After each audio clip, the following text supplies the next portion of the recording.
男人看着满地的鲜血，如同佩奇见到了那坑，站在血泊中兴奋地跳了起来。他天生嗜血，为了躲避20年的牢狱之灾，他请林大师帮他逆天改命。林大师煞费苦心一番操作，却没想到少东家的茶餐厅开始了施工。天羅地網，萬箭穿心，我哋出招，住得㗎啦。去館做文職。谁知山洪爆發，墓地已經坍塌。近期的不順讓林大師感覺要出大事。誰知他照鏡子時，我來年位破咗傷，咪行衰運。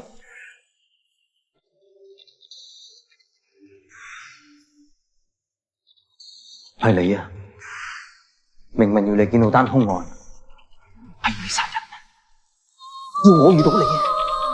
係我黐線啊！林大師不能再幫少東，可少東管理真難，直接把他家砸了。林大師在天台睡到天亮，突然看到一朵花，視若珍寶般把它種了下來，可花還是枯萎了，但卻結出一個果子。林大師恍然大悟，掉謝咗先有果。我明，我救佢。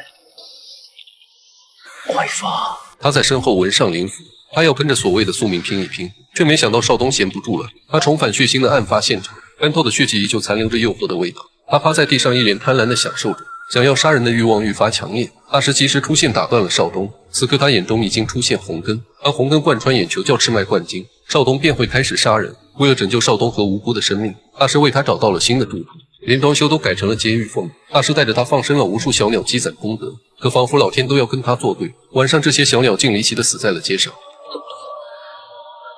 改唔到運啊！見到咗好多神。